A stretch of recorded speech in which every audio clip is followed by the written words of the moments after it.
appelle tous celui qui vient. Nous sommes heureux de nous retrouver au culte ici, au temple de Perpignan. Mais nous sommes toujours dans la période du confinement. Alors, nous enregistrons ce culte avec nos humbles moyens pour que ceux qui ne peuvent pas venir puissent être en communion aussi. Alors, pour que nous soyons bien cadrés pour cet enregistrement, les lecteurs et moi-même devons rester aujourd'hui toujours ici, à la même place, derrière la Bible. On ne sera pas au pupitre ou à la chaire. C'est ce qui explique cette nouvelle position qui change nos habitudes, mais quelquefois ça nous fait du bien aussi. C'est le temps de préparation à Noël, naissance de Jésus-Christ qui vient lumière dans la nuit. Pour symboliser cela, nous avons ici la couronne de l'Avent avec ses 4 bougies, une pour chaque dimanche avant Noël. La lumière deviendra chaque dimanche plus lumineuse jusqu'à Noël. D'ailleurs, quand vous aurez l'occasion, vous pouvez regarder cette couronne, elle est spéciale, elle est faite main. Allumons la première bougie après que j'ai lu un texte qui nous parle de la lumière. Le premier texte dans la Bible, à savoir celui de la Genèse, chapitre 1, versets 1 à 3. Au commencement, Dieu créa le ciel et la terre. La terre n'était que chaos et vide. Il y avait des ténèbres à la surface de l'abîme et l'Esprit de Dieu planait au-dessus de l'eau. Dieu dit qu'il y ait de la lumière. Et il y eut de la lumière.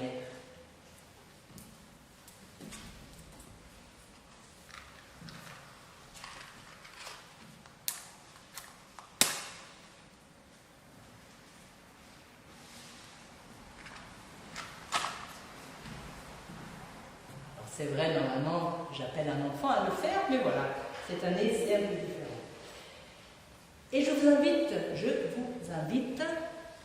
à la prière. Ô Seigneur, avant le matin, il y a l'aurore, et encore avant, l'impatience que la nuit finisse. Avant l'accueil de la nuit, il y a les préparatifs, et encore avant, la suspension de tout ce qui nous occupait. Avant le chant, il y a nos lèvres qui s'ouvrent. Et encore avant, l'inspiration qui dilate les poumons. Ô Seigneur, nous te prions, donne-nous l'impatience, la suspension, l'inspiration, pour que nous puissions entrer dans l'attente de ta venue, l'attente de ton règne, qui s'approche, même quand nous ne l'attendons pas, peut-être. Amen. Je vous invite à vous lever. La grâce et la paix vous sont données de la part de Dieu, Père, Fils et Saint-Esprit. Amen. Et nous chantons sur nos feuilles. Comment te reconnaître, comment te recevoir.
Depuis ton incarnation, toutes, elles sont promises à devenir rencontre avec toi.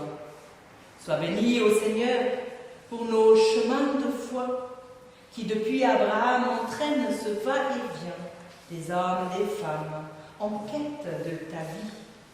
Sois béni, ô Seigneur, pour l'exaltation de ton Saint-Esprit au fond du cœur humain.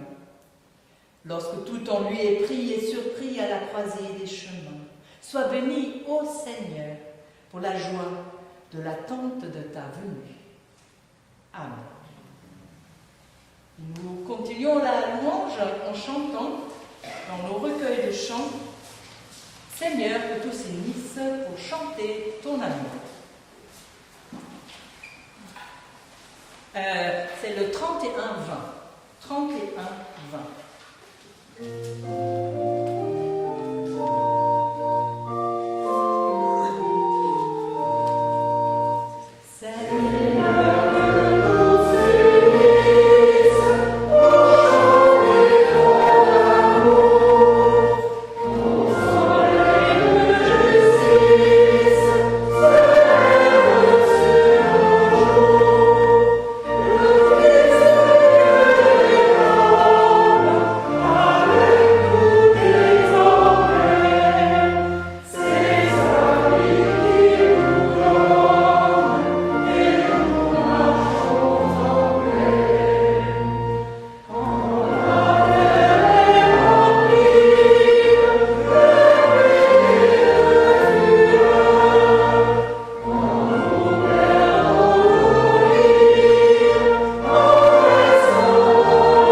Écoutons en guise de loi, de volonté de Dieu, la lecture de l'épître qui nous est proposée pour ce jour. C'est dans la lettre de l'apôtre Paul à son église à Corinthe, première lettre, 1 Corinthiens, chapitre 1, les versets 3 à 9. Je dis constamment à mon Dieu, non, que la grâce et la paix vous soient données de la part de Dieu notre Père et du Seigneur Jésus-Christ. Je dis constamment à mon Dieu toute ma reconnaissance à votre sujet pour la grâce de Dieu qui vous a été accordée en Jésus-Christ. En effet, en lui vous avez comblé de toutes les richesses, en particulier en ce qui concerne la parole et la connaissance, dans la mesure où le témoignage de Christ a été solidement établi parmi vous. Ainsi, il ne vous manque aucun don à vous qui attendez le moment où notre Seigneur Jésus-Christ apparaîtra. C'est lui aussi qui vous affermira jusqu'à la fin pour que vous soyez irréprochables le jour de notre Seigneur Jésus-Christ. Dieu est fidèle, lui qui vous a appelés à vivre en communion avec son Fils Jésus-Christ, notre Seigneur. Et nous chantons « Ceux qui marchent dans les ténèbres ont vu s'illuminer la nuit ».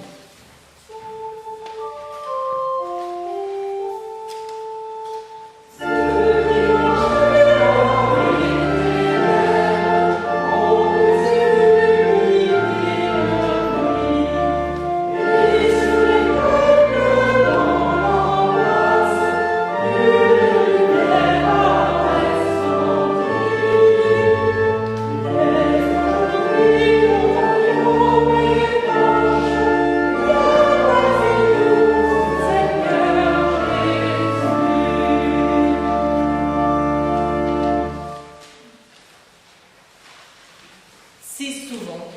si souvent nous ne sommes pas affermis, comme le Seigneur le veut pour nous. Si souvent nous ne nous laissons pas remplir de la lumière de Jésus-Christ. Et nous sommes comme dans la nuit. C'est angoissant, oppressant. Heureusement, nous pouvons le dire au Seigneur Dieu. Nous pouvons lui dire ce qui nous pèse, ce qui nous sépare de lui, ce qu'on appelle notre péché. Je vous invite à la prière. Au Seigneur Dieu, nous nous présentons devant toi avec ce qui est sombre en nous. Nous avons parfois des pensées de haine et c'est comme du poison dans notre cœur.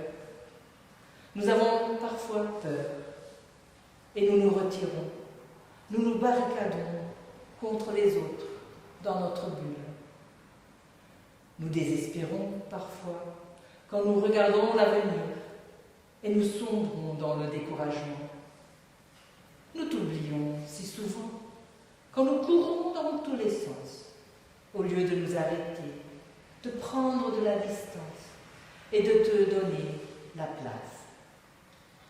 Nous croyons si souvent que tout dépend de nous, au lieu de tout te confier. Oui, si souvent, nous faisons comme si toi, ô Seigneur, n'existais pas. Pardonne-nous. Aide-nous à nous ouvrir à toi, à te donner de la place en nous, à te faire confiance. Amen. Et nous continuons la prière en chantant « Toi qui es lumière, toi qui es amour ».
Jésus dit dans l'évangile de Jean, « Dieu a tant aimé le monde qu'il nous a donné son Fils unique, afin que quiconque croit en lui ne périsse pas, mais qu'il ait la vie éternelle. » Oui, si nous lui parlons sincèrement, le Seigneur nous écoute, le Seigneur nous accueille, le Seigneur nous pardonne par son amour et par sa grâce.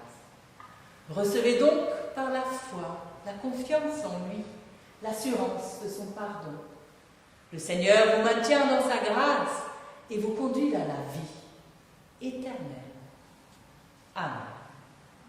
Alors nous chantons « Dans notre nuit surgit l'aurore ».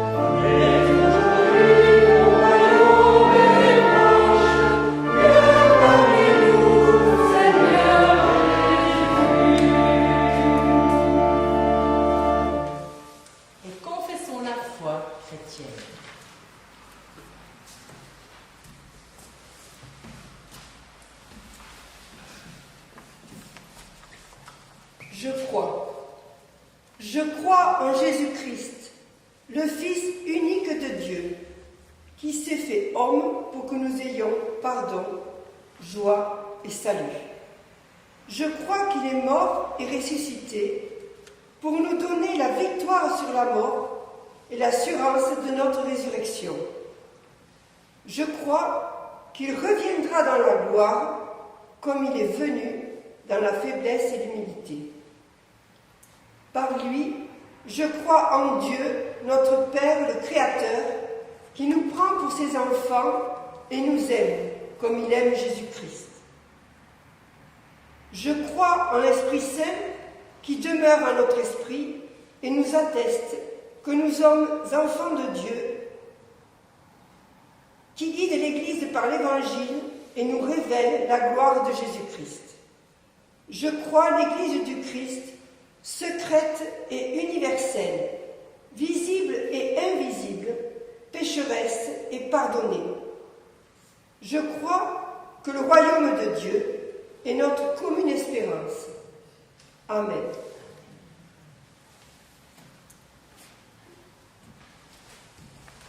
Et nous chantons « Gloire à Dieu, Père éternel, gloire au Fils Emmanuel ».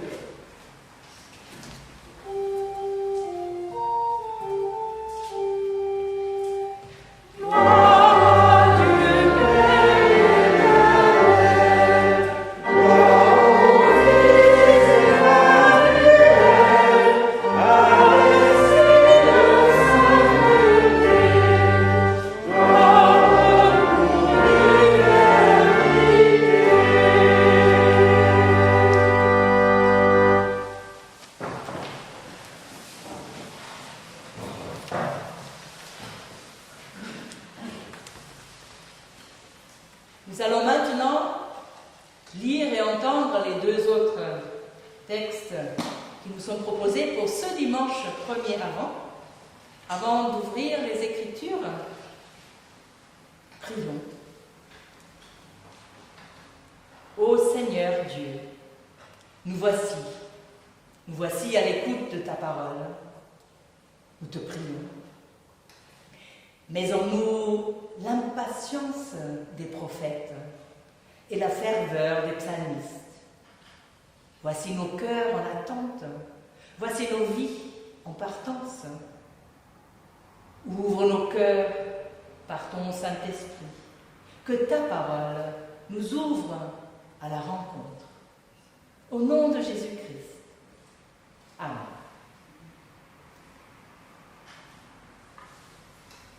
Alors nous lisons dans le livre du prophète Ésaïe.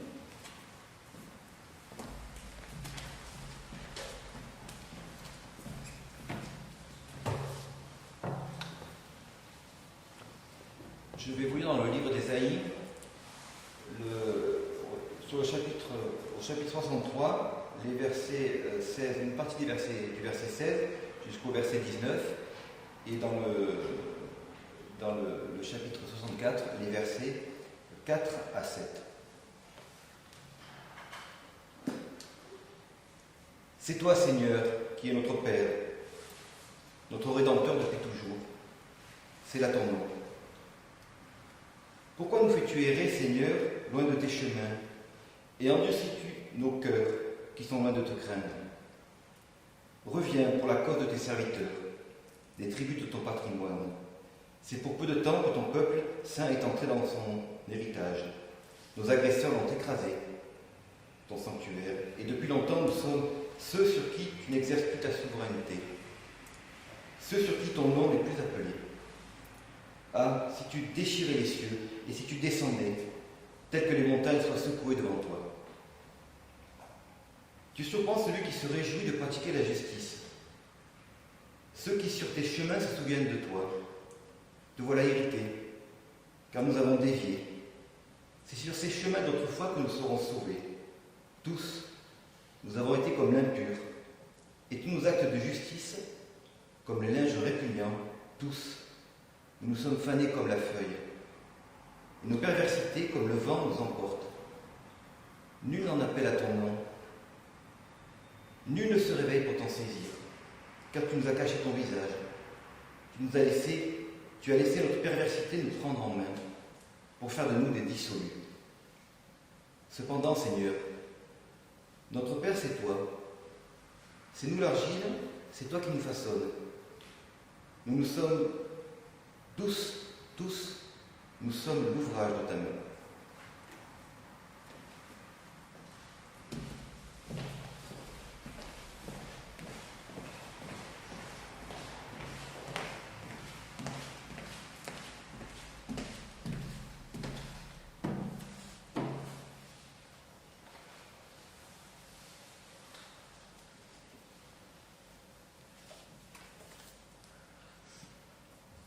La deuxième lecture se trouve dans Marc, Évangile selon Marc, chapitre 13, versets 33 à 37. Attention, ne vous endormez pas, car vous ne savez pas quand le moment viendra. Ce sera comme lorsqu'un homme part en voyage. Il quitte sa maison et on laisse le soin à ses serviteurs. Il donne à chacun un travail particulier à faire et il ordonne aux gardiens de la porte de rester éveillés. Restez donc éveillés, car vous ne savez pas quand le maître de la maison reviendra. Ce sera peut-être le soir, ou au milieu de la nuit, ou au chant du coq, ou le matin. S'il revient tout à coup, il ne faut pas qu'il vous trouve endormis. Ce que je vous dis là, je le dis à tous. Restez éveillés. Vérité est ta parole, Seigneur. Amen.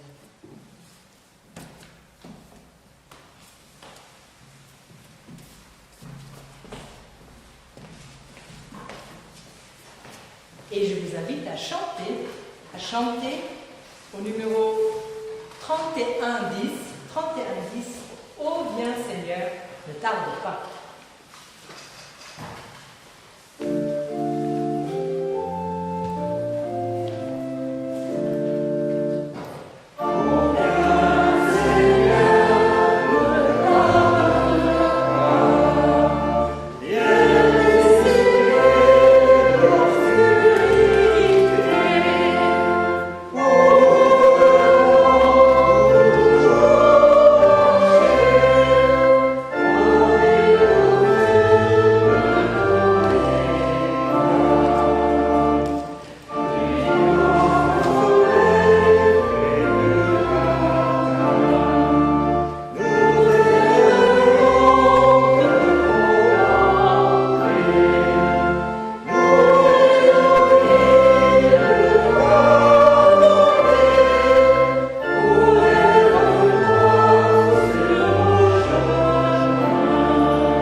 Chers frères et sœurs en Christ, quelle joie de vous voir en vrai, même si c'est derrière un bout de papier ou de tissu, mais je vois quand même bien. Et puis aussi ceux qui écouteront plus tard. Chers frères et sœurs en Christ, veillez, restez vigilants, disons-nous ici. 4 fois dans ce court passage, Jésus nous invite à la vigilance. Nous l'avons entendu, cette exhortation, déjà les derniers dimanches. Soyez veilleurs, vigilants, tenez votre lampe allumée, tenez-vous prêts pour être prêts quand Jésus arrive. Et aujourd'hui encore, tenez-vous prêts, veillez, priez. Proposez comme texte pour ce début du temps de l'Avent. Avant comme avènement, venu, arrivé.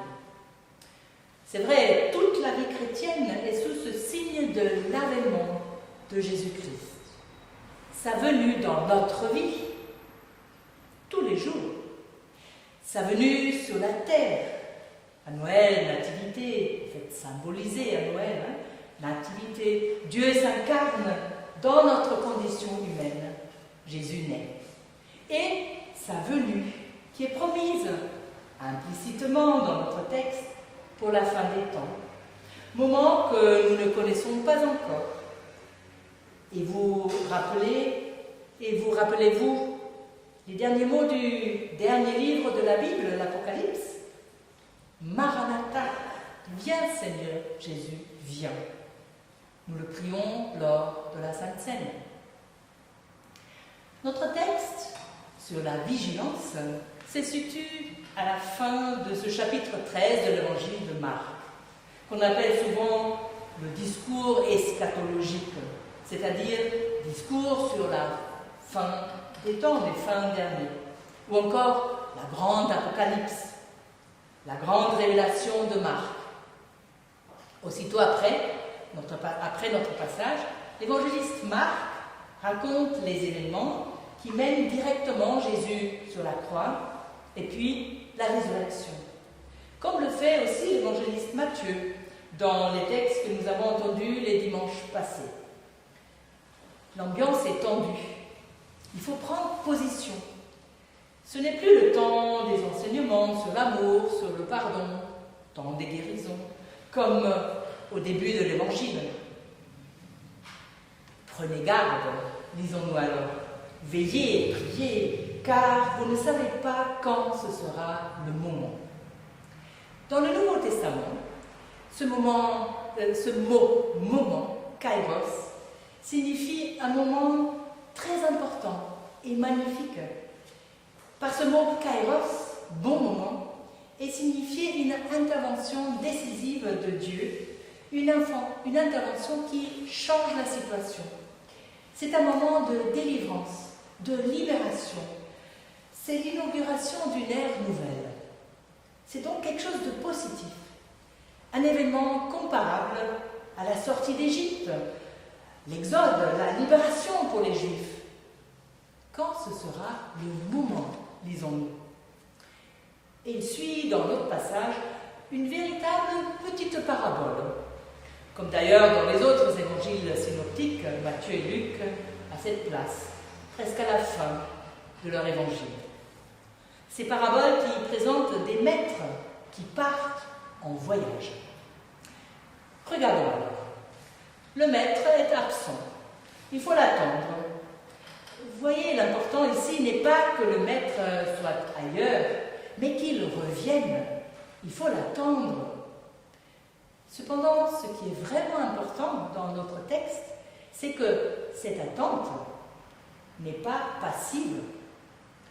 Et si nous parlons, quand nous parlons de ce chapitre de Marc de la fin des temps, c'est pas vraiment correct. Il faudrait plutôt parler du temps de l'attente, de la période intermédiaire que nous vivons depuis la venue de Jésus sur terre, de l'intervalle qui débouche sur un événement constructif et positif, cet événement qui est le moment, ce moment positif, ce kairos qu'on attend quand vient le Maître, Jésus-Christ. Donc là, on est dans un temps d'intervalle, un temps d'attente. Mais voyez, c'est quand même curieux. Qui doit veiller ici, dans notre petite parabole? Je vais vous le relire, le verset 34. Cela se passera comme pour un homme qui part en voyage, donc c'est la parabole. Il laisse sa maison, remet l'autorité à ses serviteurs, indique à chacun son travail et ordonne au portier de rester éveillé. Donc, qui doit rester éveillé? C'est le portier. Le portier. Pourquoi seul le portier doit-il veiller? Et pas les autres serviteurs qui ont chacun leur travail? Nous le savons, ce n'est jamais par hasard si Jésus mentionne spécialement un personnage avec une mission propre. Il y a toujours un sens derrière. C'est que un portier doit veiller, attendre, être prêt pour ouvrir la porte et accueillir le maître. Le portier Le portier regarde, surveille, veille, il contrôle et décide qui a le droit d'entrer et qui ne l'a pas. Je vais y revenir. Mais voyez à la fin, le texte nous dit que l'appel s'adresse à tous les disciples, et ceci dans une perspective d'avenir, celle du retour du Maître, du retour du Christ. Je relis. Veillez car vous ne savez pas quand reviendra le maître de la maison, le soir ou au milieu de la nuit ou au chant du coq ou au matin. Qu'il ne vous trouve pas endormis. Tous les disciples sont concernés, tous. Et finalement, ici, en parlant de tous les disciples du Christ, ne s'agit-il pas de ceux de Jésus-Christ à l'époque, mais aussi de ceux aujourd'hui, nous tous rassemblés ici, ce matin et au-delà, affirmés ou en train de découvrir Jésus-Christ ou en recherche, tous, veillez, priez, ne vous endormez pas. Car le danger, nous rappelle le texte, le danger consiste à s'endormir en attendant. Dormir. Dormir, c'est oublier qu'un avenir existe, que le Maître revient. Dormir dans la Bible est souvent synonyme d'être comme mort, synonyme de non-vie, de non-espérance. Voici donc l'appel, l'interpellation. Appel donné à tous, à chaque disciple. Ce disciple du Christ appelé à regarder, à attendre, à surveiller, à veiller. Appel donné à ce portier, dans la petite parabole, j'y reviens donc, à ce portier qui doit veiller et rester vigilant en gardant la porte. Cela me fait encore réfléchir. Que peut-il signifier ce portier? Ce portier qui veille sur ceux qui entrent et ceux qui n'entrent pas. Ne peut-il pas aussi symboliser l'entrée de notre cœur? S'agit-il d'un portier qui doit veiller et décider de ce que nous laissons entrer dans notre cœur et de ce que nous ne laissons pas entrer? Car ce qui est dans notre maison ou dans notre cœur, c'est ce qui détermine ce qui s'y passe. Notre pensée, notre agir, et alors toute notre vie. Pensons-nous dans notre cœur seulement à nous-mêmes ou aussi à d'autres? Calculons-nous et comptons-nous seulement ou savons-nous également pardonner? Estimons-nous seulement le succès, le profit, la reconnaissance? Ou savons-nous donner, aimer, regarder celui à nos côtés? Nous laissons-nous envahir par la peur? Ou donnons-nous la place à la confiance? Et voyez, nous ne pouvons pas laisser cette responsabilité de portier de notre cœur à quelqu'un d'autre. Pour cela l'appel, restez vigilants, veillez, vous portiez, vous tous. Et puis, on pourrait interpréter cette image aussi pour exprimer ce qu'est une existence ou une vie chrétienne. La porte, c'est l'endroit entre le dehors et le dedans, c'est le seuil. Le chrétien ne se tient-il pas à la limite du monde, sur le seuil? C'est d'ailleurs pour cela que l'ancien président de notre Église nationale, Laurent Schumberger, avait écrit un livre sur le seuil. Le chrétien se tient sur ce seuil. Il ne s'y acclimate pas à ce monde avec son fonctionnement. Il ne s'y endort pas sur son seuil, il veille. Ou dit autrement, le chrétien vit dans le monde, mais sans lui appartenir. Vous êtes dans le monde, mais pas du monde. l'exprime l'évangéliste Jean. Et je pourrais maintenant énumérer des situations où nous nous sommes acclimatés, des situations dans lesquelles nous sommes endormis, parce que nous avons oublié qu'un avenir existe, parce que nous avons perdu confiance que le Maître est au contrôle. Chacun, chacune pourra se laisser passer devant son cœur de telles situations.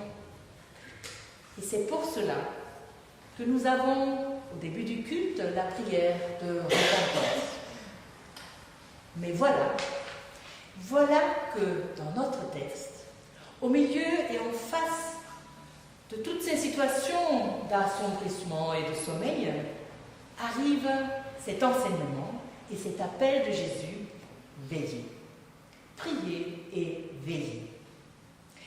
Et j'y vois là une grande force dans cet appel veillez, la force du chrétien. Veillez, vous pouvez compter sur le Maître, priez. La force qui le fait espérer, malgré les apparences et les réalités de la vie et de notre monde. La force qui le fait persévérer dans la construction du royaume de Dieu, déjà établi par le Christ et qu'il doit achever lors de son retour. La force pour qu'il ne perde pas courage. C'est un appel aussi pour qu'il ramène à leur juste proportion les réalités de sa vie et de notre vie à tous. Un appel enfin à être tourné vers les autres, ceux à nos côtés. Un appel à être tourné vers Dieu, vers Jésus-Christ, à lui donner de la place, confiant chaque jour à nouveau et à ne pas céder à la peur. Attendre, veiller, n'est donc pas rester passif, à se plaindre sur notre sort. Non, attendre l'attente de l'avenir de Dieu, l'attente de son royaume, change notre présent, change notre façon de nous comporter vis-à-vis des autres et même vis-à-vis de nous-mêmes. Pensez au portier.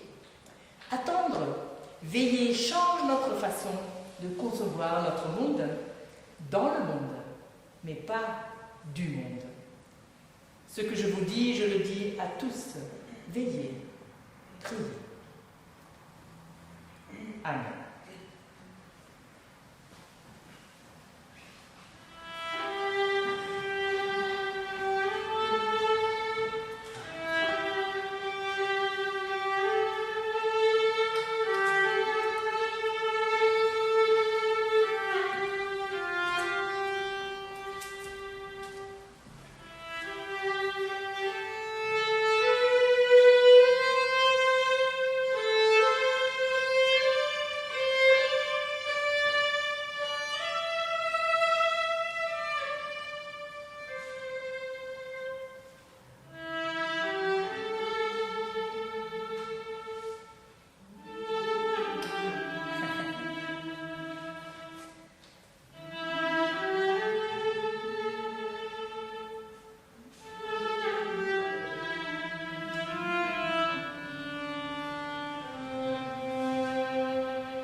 Et je vous invite à chanter Quand le Seigneur se montrera. C'est au numéro 31-31 et on va chanter les strophes 1, 1, 2, 4, 6. C'est bien ce qui est marqué. 1, 2, 4, 6. Quand le Seigneur se montrera.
C'est le moment des annonces.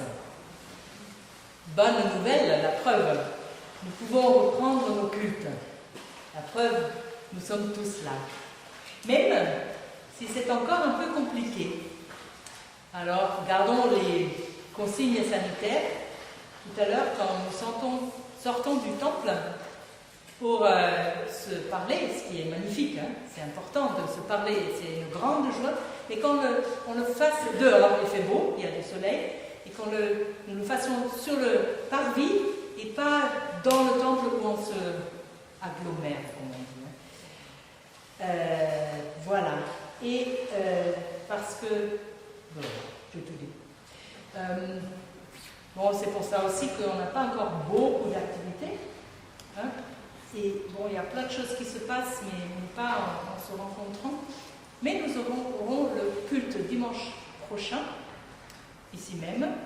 Et puis dans 15 jours, dimanche 13, comme partout dans toutes les églises, était prévue la fête, la célébration de toutes les générations ensemble de l'Avent, Noël.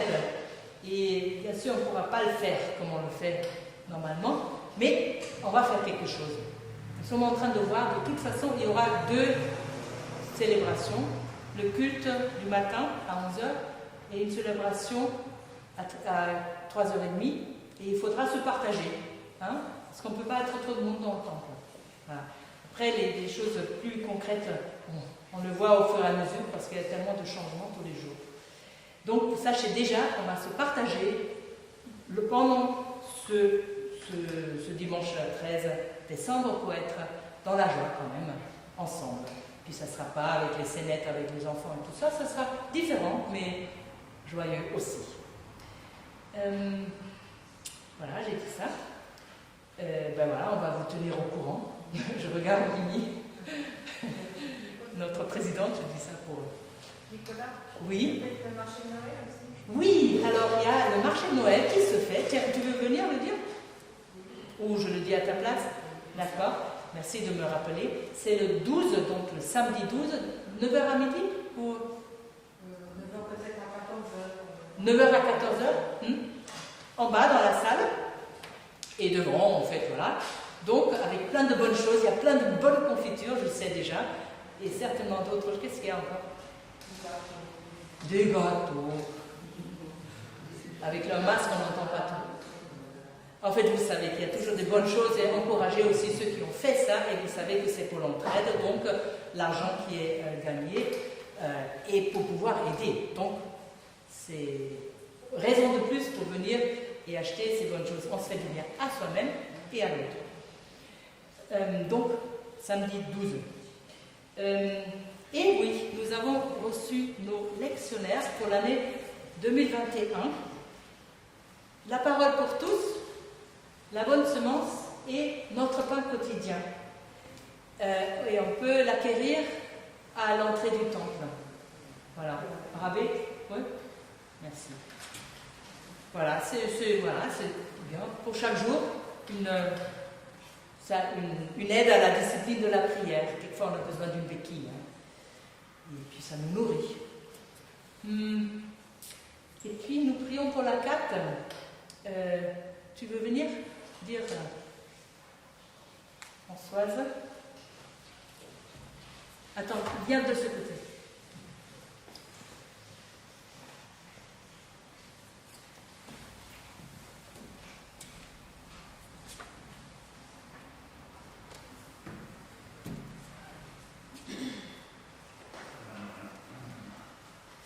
Ce mois-ci, la CAP propose d'envoyer une lettre. Il s'agit du Maroc pour que Nahama Asfari soit libéré. Malgré la condamnation du Maroc par le comité contre la torture, Nahama Asfari demeure emprisonné dans les geôles marocaines depuis 10 ans avec 18 autres prisonniers sahraouis dans l'affaire du camp de Jedem Izik. Défenseur des droits et militant de la cause sahraoui, il se bat pour la libération et la reconnaissance des tortures qu'il a subies. Une bonne nouvelle, grâce à tous les appels qui ont été envoyés, en Égypte, Eman al-Helwe, Ossam Ahmed ont été enfin libérés. Je vous ai distribué aussi la croix de l'Avent. Chaque dimanche de l'Avent, on vous demande de prier, si vous le voulez, pour une personne torturée ou en souffrance. Je vous remercie. Merci Françoise de donner ta voix, la voix à ceux qui ne peuvent pas lever la voix. C'est très précieux. Et donc, le premier dimanche de l'Avent, ça sera pour Ho Duy Hai du Vietnam, qui est innocent et condamné à mort par erreur. Et sous la torture, il avait avoué ses crimes qu'on lui reproche. Donc, prions pour lui. Est-ce qu'il y a d'autres annonces? Alors, c'est le moment, si on n'a pas, le moment de l'offrande.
Ô Seigneur, merci pour tout ce que tu nous donnes et que nous pouvons donner à notre tour.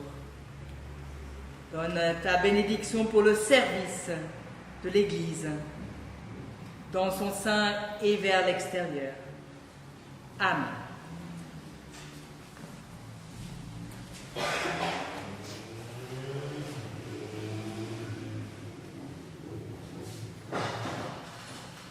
Unissons-nous dans la prière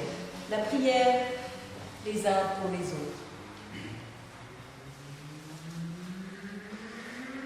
Ô Seigneur Dieu, toi qui n'abandonnes jamais ce monde, même lorsqu'il se sépare de toi, nous te prions. Nous te prions pour ce monde, si beau, si fragile et menacé. Menacé par la violence, la maladie, les difficultés économiques et sociales, environnementales. Nous te prions pour les personnes qui subissent les conséquences de la pandémie, problèmes de santé, deuil, chômage, organisation très compliquée, lassitude. Donne la force à résister, à persévérer, à ne pas se laisser intimider ni à perdre courage, à vivre l'attention à l'autre et à œuvrer pour ton règne de paix et de justice. Nous te prions pour les pays en proie de la violence et du fanatisme, la Libye, la Syrie, l'Irak, l'Iran, Israël-Palestine, tout ce Moyen-Orient, le Mali, tant de pays, même le nôtre. Et nous te prions spécialement pour l'Arménie et le Haut-Karabakh, pour tous ceux qui font œuvre de paix, tout petits et tout grands, et pour les responsables des nations. En ce temps qui prépare Noël, la venue de Jésus-Christ, nous te prions pour l'Église, l'Église tout entière, ici et autour du monde, pour les enfants, les adultes, dans les lieux où elle se rassemble en toute petite assemblée, et là où elle est nombreuse. Nous te prions qu'elle puisse rayonner de ton amour, ton espérance, ta foi. Laisse-nous accueillir ta paix et ton espérance. Et nous te prions spécialement pour les chrétiens en Moyen-Orient. En ces temps fragiles, aide au respect de chaque religion, au vivre ensemble de ton humanité. Et nous te prions, encore en ce temps de confinement, garde-nous éveillés, confiants, tournés vers toi, et ceux à nos côtés. Nous te prions pour les personnes dans l'épreuve, malades, seules, au seuil de la mort, en chômage ou dans la peur du chômage. Pour les personnes qui supportent mal la situation d'incertitude que nous vivons. Aide-nous à vivre dans la confiance en toi, éveillés, fortifiés. Et nous te prions pour Ho Duy Hai, au Vietnam. Oui Seigneur, tu es présent dans chaque situation, douloureuse ou joyeuse. Fais-nous sentir ta présence, que ta paix et ta lumière sanctifient nos foyers, maintenant et toujours. Et dans le silence de nos cœurs, nous pouvons te nommer les personnes et les situations que nous voulons te confier.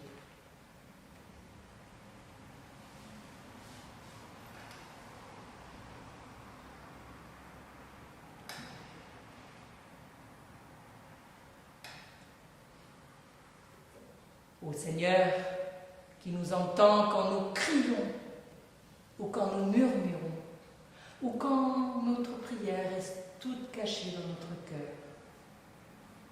C'est à toi que nous confions toutes nos prières, en les unissant avec les chrétiens autour du monde, à travers tous les pays, tous les temps et toutes confessions. Notre Père, qui es aux cieux, que ton nom soit sanctifié, que ton règne vienne, que ta volonté soit faite sur la terre comme au ciel. Donne-nous aujourd'hui notre pain de ce jour. Pardonne-nous nos offenses, comme nous pardonnons aussi à ceux qui nous ont offensés. Et ne nous laisse pas entrer en tentation, mais délivre-nous du mal, car c'est à toi qu'appartiennent le règne, la puissance et la gloire, au siècle des siècles. Amen. Le peuple qui marche dans la nuit voit une grande lumière. La lumière grandit d'instant en instant. Nous voici porteurs de l'espérance, par Dieu semée. Soyons témoins de la vie nouvelle, vigilants, veilleux. Soyons témoins de Jésus-Christ. Il s'approche, celui qui est lumière du monde. Oui, restez vigilants dans votre vie, dans la prière, dans notre monde. Ce que je vous dis, je le dis à tous. Restez vigilants, veillez. Et recevez la bénédiction de la part de Dieu.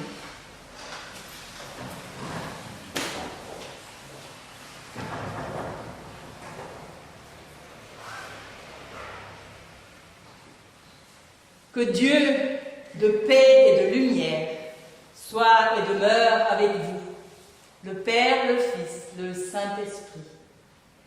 Qu'il vous bénisse et vous garde, qu'il vous donne son espérance et vous remplisse de joie. Que sa lumière se lève dans vos ténèbres et que votre nuit soit comme le plein midi. Le Seigneur nous guide sans cesse et nous donne sa paix. Il vous bénit sur vos chemins vers Noël, dans l'attente de sa venue. Amen. Nous chantons Aube nouvelle dans notre nuit.